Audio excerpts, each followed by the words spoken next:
long as I have the water bottle and I'm drinking, I'm like, I don't need anything else. We're going to be in Luke chapter 12, by the way. I don't need anything else if I have my water bottle, right? Don't need a thing. And, we start thinking about it. I start thinking, I don't need anybody else for water because I have my water bottle. And I start thinking about things like the manna in the desert. Actually, I'm saying water bottle. I don't backwash. That's just tea. Sorry, I've seen backwash like that before, so I was really need to make that clear. But, you start thinking you don't need things. Manna in the desert. When God was giving Israel manna in the desert, it was on a day-to-day basis that they got it, except for on Shabbat, they had to collect it early so that they weren't collecting on Shabbat. If they didn't follow that and just like, well, we don't want to go hungry, so we're going to take extra on any of the other days, that turned rotten. And it didn't fall on Shabbat because they weren't supposed to be out collecting it. And what that's to teach us is that when we start thinking we have what we need, we don't necessarily rely on God so much because our needs are being taken care of. A lot of times it's like, well, look at what I've done. Leading up to a section of verses that we're going to be reading in Luke, he leads up with talking about Christ is going to return someday. Don't put your faith in possessions, is what it says earlier on.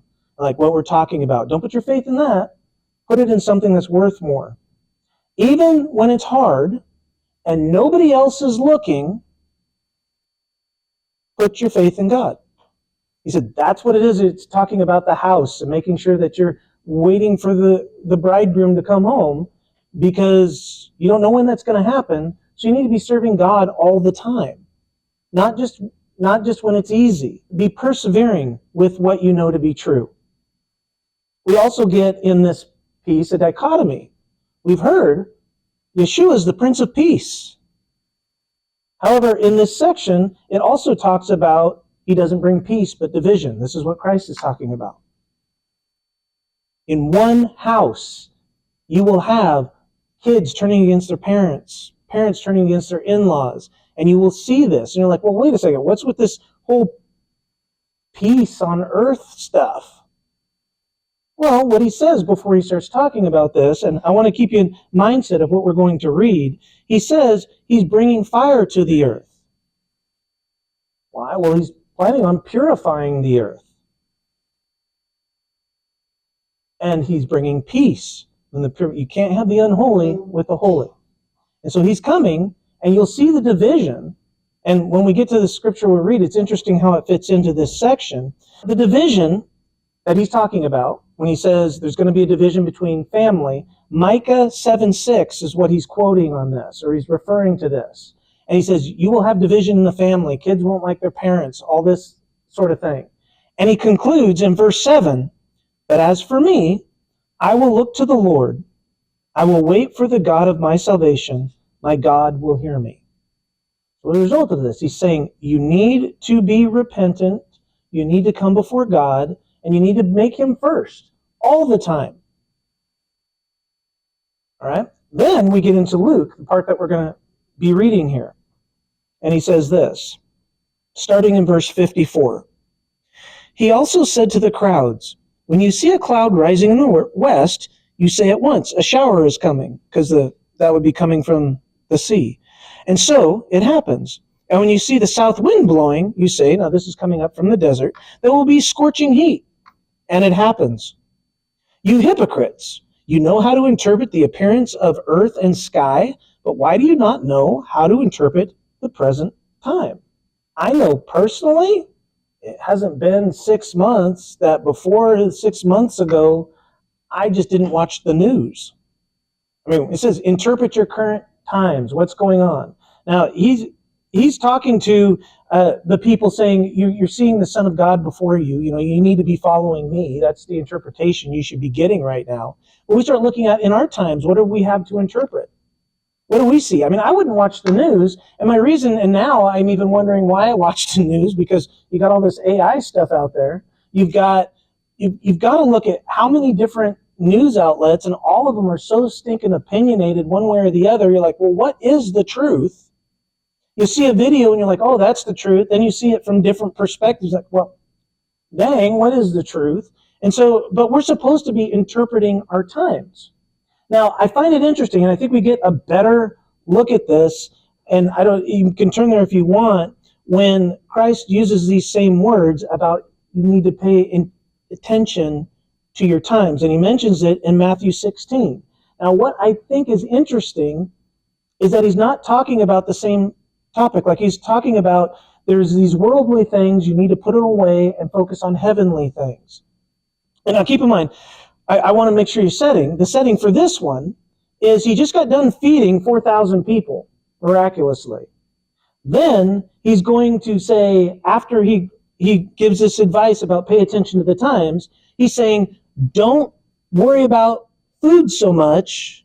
Worry about what the Pharisees and Sadducees are teaching you. Worry about spiritual food. That's more important. Don't worry about the physical stuff. Worry about the spiritual stuff. So this is set right in between there. And it says, and the Pharisees and the Sadducees came, and to test him, they asked him to show them a sign from heaven. He answered them, when it is evening, you say, it will be fair weather, for the sky is red. And in the morning, it will be stormy today, for the sky is red and threatening. You know how to interpret the appearance of the sky, but you cannot interpret the signs of the times.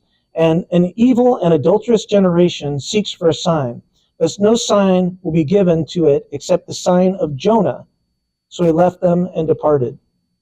Now, I may be thinking here, it needs a sign because we're talking about looking at it in a worldly sense. Why do you need a sign? Because we're looking at it from a world point of view. That's what the Sadducees were doing. And he's saying you need to look at it from a godly perspective.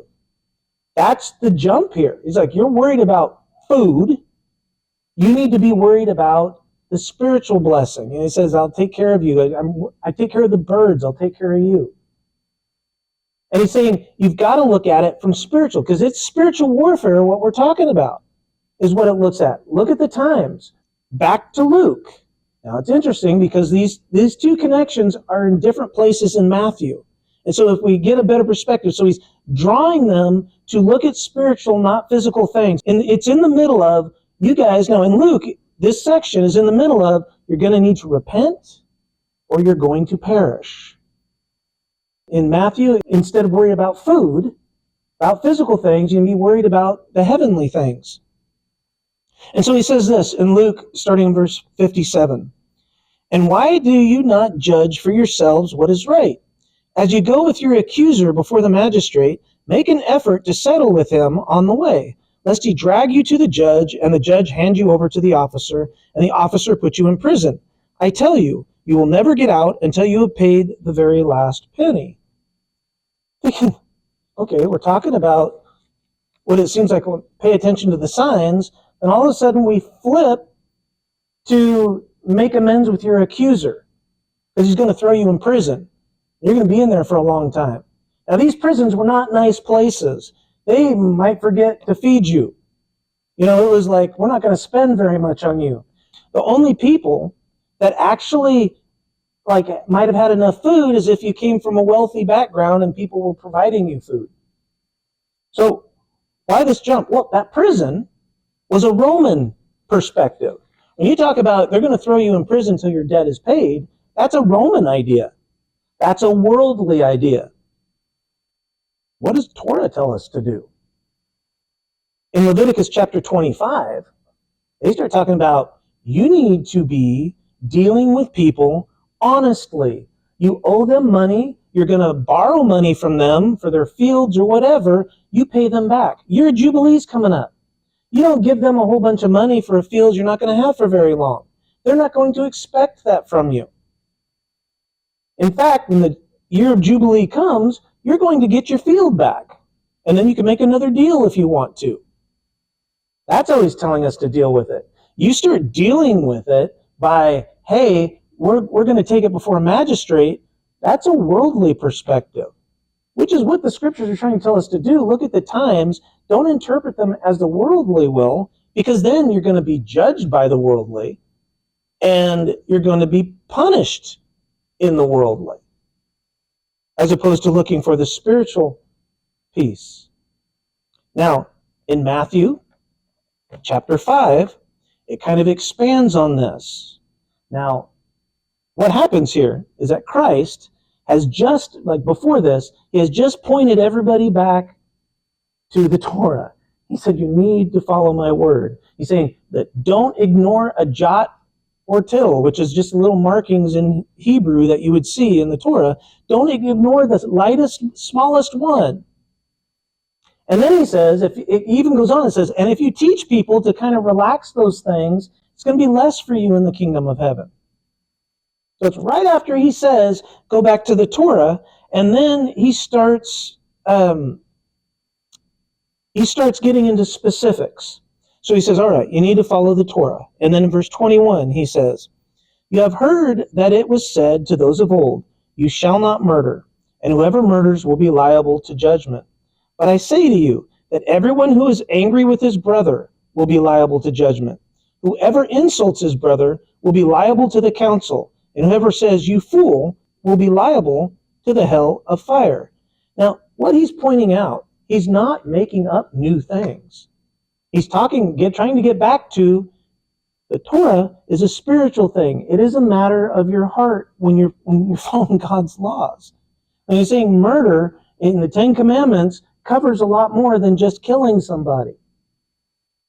If we go to Leviticus chapter 19, this is where we get that.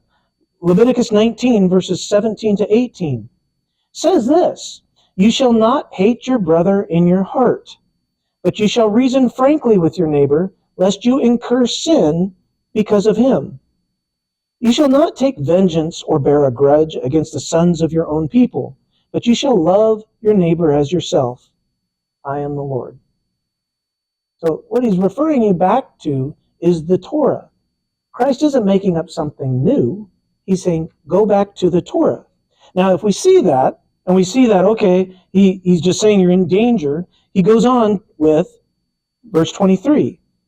So if you are offering your gift at the altar, and then there remember that your brother has something against you, leave your gift there before the altar and go. First, be reconciled to your brother, and then come and offer your gift. Come to terms quickly with your accuser while you are going with him to court, lest your accuser hand you over to the judge, and the judge to the guard, and you be put in prison. Truly I say to you, you will never get out of jail until you have paid the last penny. What we should be looking at is that what he's referring us back to is that if you look at stuff from a worldly perspective, you're going to let the world tell you what's right and wrong, and you will be punished by the world. You go back to the Torah, and what does he say? He says, get things taken care of with your brother, so you're not going to let the world judge you. He said, you are doing what you're supposed to do. It doesn't say, forget about the offering to God. It says, when you're coming before God, you're supposed to be doing that with a pure heart.